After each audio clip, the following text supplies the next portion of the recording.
United against Sevilla, the Champions League. Winner takes it all.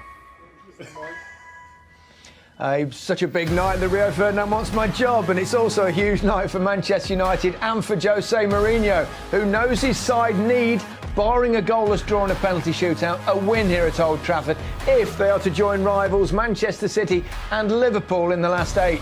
But wins are all United seem to deal in at Old Trafford right now, with 17 victories out of 20 home matches so far this season, losing just once. Since the goalless draw in Spain, the Red Devils have played 3, won 3, and after Saturday's win over Liverpool, confidence is high that they can reach the quarter-finals for the first time since 2014. Sevilla are yet to win a knockout tie over 2 legs in the Champions League and can still progress to the quarter-finals without winning here tonight. A score draw would be enough for Vincenzo Montella's side, who are also looking for their first success in England at the 7th attempt. Old Trafford is all set for Manchester United's biggest game of the season so far. Kick-off is at 7:45 and is also available in 4K on BT TV channel 433. Joining us tonight, 3 Champions League winners, Rio Ferdinand, Paul Scholes, and we've managed to smuggle Steven Gerrard into Old Trafford too. Do you want to do this bit, Rio? We'll hear from all 3 very shortly, but let's get straight to the tunnel where Des Kelly is with Jose Mourinho for tonight's team news. Jose, biggest match of the season so far? I don't know. I heard so much before we played Liverpool that I don't know if, in spite of this is a knockout, if it's the biggest match for the United family. For us as a team, I think so. And next Saturday again, because it's knockout.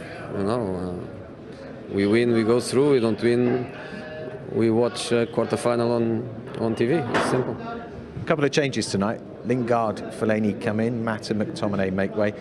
Is that a reaction, just a rotation of a winning side, or have you seen something in the previous Seville game or the Liverpool game you wanted to change? You know, a little bit in relation to what we think the game can be, and to try to get the best out of the players. We have a good squad. When people is available, we have different options, and we believe that Marwan qualities can be important the way we want to start the game. You have to make home advantage count tonight, get the crowd going as well? Hope so. You know, we have to win. It's a very dangerous result, the one that we had away. I'm pretty sure that Sevilla will be alive, will be in the tie until the end. I don't see a big result happen and then everything is resolved. So I think it's a game of huge pressure for both teams, and probably details are going to make the difference. And the home advantage was something that played for them very, very well in Sevilla, because very strong. And hopefully our people can give us a little push. Very best of luck tonight. Thank you. See you later. Thanks. Is it bigger than Saturday's game against Liverpool, Rio? I think each game as they become bigger and bigger. I think Saturday was a huge game, but equally this is a huge game. Yeah. Knockout football, Champions League, you want to be in upper echelon of this competition. And so they've got to come out fighting. They've got to come out on the front foot, take the game to this Seville side. They can't come out and be conservative. They've got to go out there and make sure that they give this crowd something to shout about for starters, to push them over the line. And you don't want to pay too much respect to this. They don't deserve that, I don't think, this Seville team. I don't think they're good enough for Manchester United to come out here and sit back and say, we're going to wait. Go out and take the game. Paul, they've played some decent football in the last couple of matches as well, so that's going to fill them with confidence, surely. Yeah, it should do. I think Saturday, especially playing against a really top-class team in Liverpool, was a great win. It felt like, for the first time in a while, there was a really big atmosphere here. They was playing against a top team, like I said, in Liverpool, and they managed to come through and win. It felt like a really big performance. And Rashford was sensational. As Rio said, he almost caught Liverpool by surprise, I suppose, the first 20, 30 minutes. And I think, it really caught Liverpool, and they really struggled to recover from this, Liverpool. And I thought, at times you're going to have to defend in games against top-class teams in big games. And tonight there'll be periods you have to defend. You have to do that in the second half against Liverpool on Saturday. Is this a bigger game than Saturday, Stephen? Well, I think if they never got the right result against Liverpool, they can still recover from that. If they don't get the right result tonight, it's curtains and they're out the competition. And I think the reason he's brought Fellaini into the team tonight is to probably, use that physicality against Seville, because they're not used to it in their league, and United can certainly benefit from that. OK, let's have a look at the Manchester United team and possible formation. Rio. There are a couple of changes from the side that played at the weekend. Fellaini, we've mentioned. Lingard's back too. Yeah, I think Lingard was in a rich vein of form about 3-4 weeks ago. It's good to see him back in legs again. Do you think he'll play in that position, or perhaps swap with Alexis Sanchez there? Because it could be either. Yeah, I think that can change. I think that in the game that naturally will change. I think Lingard's been at his best this season in central areas, and I think that he's a genuine goal threat from there as well. But the beauty of him and Alexis Sanchez is that they are able to play wide and inside as easy as each other. First start since about November for Fellaini. Does that surprise you, pulling a game of this magnitude? A little bit, yeah. It's been a while, but as Stephen said, he was quite good when he came on Saturday. He broke up play because Liverpool on wave after wave of attacking. He did break play-ups. It's different starting tonight. I think he'll be in there for his defensive qualities. I don't see how United will have much possession. I think they're playing a counter-attack, and I expect Seville to have a lot of possession tonight. And Pogba on the bench again.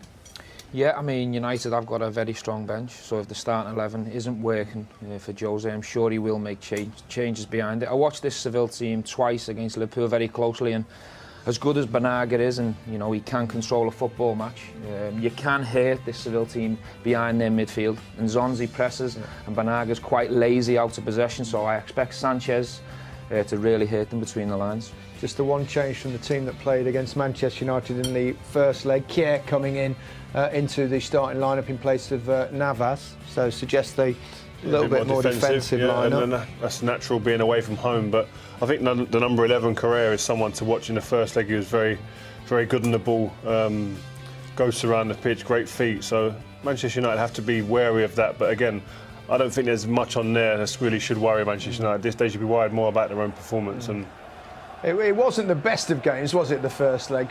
Chances were few and far between, and obviously the highlight was the sensational save by David De Gea. Here it is. Well, yeah, I mean, best goalkeeper on the planet. That's what he does. This is bread and butter for him. Other keepers, this is something out of the ordinary. But I'm not sure that's bread and butter for anyone. But this has become ordinary for this guy. I mean, as I said, you sit here and you marvel at what he does as a goalkeeper. Normally we're talking about things that go on at the other end of the pitch. He produces save after save like that, week in, week out. We'll talk more in depth on David De Gea a little bit shortly.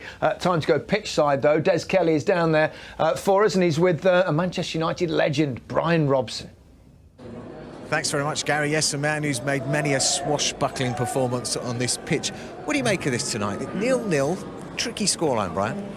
It always is. If you haven't got the away goal in the first leg, it can be tricky because the players always have it in the back of their mind not to give a goal away because then you're under pressure to score two.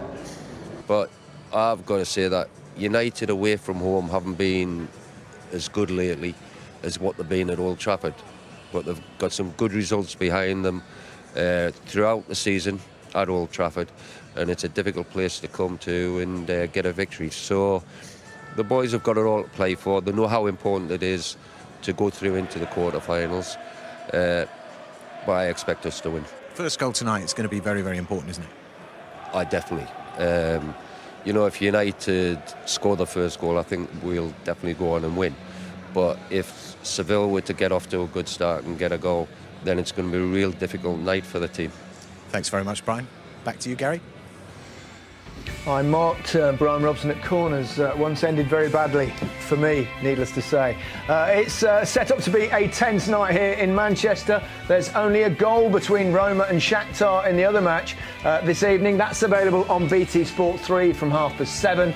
Tomorrow night, it's an early start on BT Sport 2. Bayern Munich are in Turkey to finish off the job over Besiktas. That starts at 4:45 before we're live from the Camp Nou for Barcelona against Chelsea. Finally poised at 1-1. We start from 7. And don't forget the quarter-final draw is live on Friday, BT Sport 3 from 11 a.m.